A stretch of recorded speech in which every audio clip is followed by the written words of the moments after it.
तुझे भुला के भी भुला ना पाएंगे, अरे तुझे भुला के भी भुला ना पाएंगे, बस यही एक वादा हम निभा पाएंगे। अरे खुद को भी मिटा देंगे इस जहां से, लेकिन तुझे दिल से ना मिटा पाएंगे।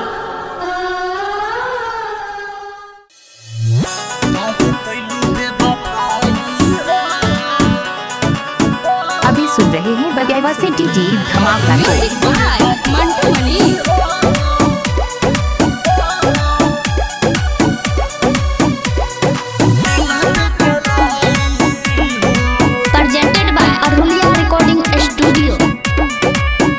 काहे कैलू बेवफाई हो, तीर दिल पे चलाई हो।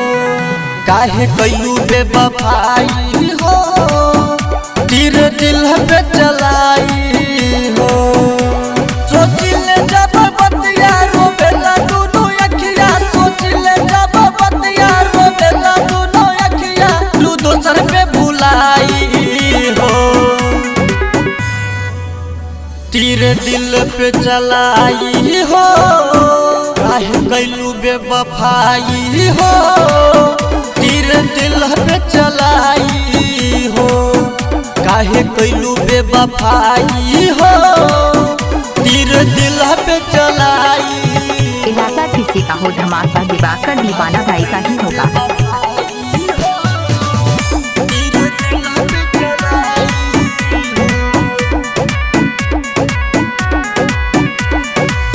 दर्द बढ़ेला याद आवेला तोहर मीठी बोलिया हो।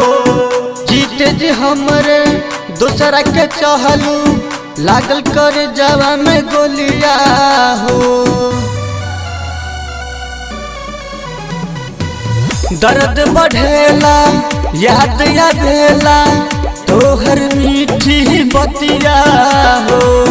जीते जी हमरे दूसरा के चहलू, लागल करे जवा में गोलिया हो। बना जुदाई लागत मर जाई, बना जुदाई लागत मर जाई। दर्द देलू छतिया में, काहे कैलू बेवफाई हो, तीर दिल पे चलाई हो। काहे कैलू बेवफाई हो, तीर दिल पे चलाई हो। अभी सुन रहे दिवाकर दीवाना भाई।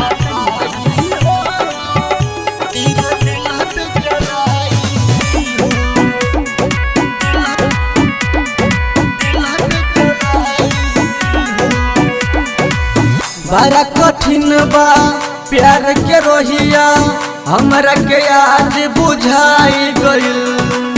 शिव शंकरिया गौतम राकेश के दिल के खिलौना बनाई गइल।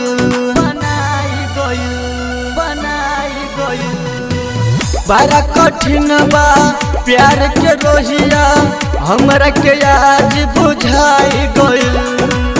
शिव शंकरिया गौतम राकेश के दिल के खिलौना बनाई गइल।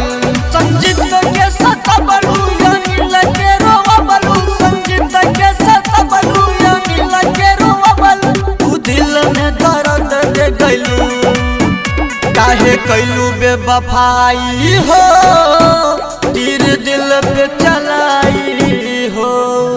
काहे कैलू बेवफाई हो, तीर दिल पे चलाई हो। आप सुन रहे हैं दिवाकर दीवाना भाई को ग्राम बगेवा जिला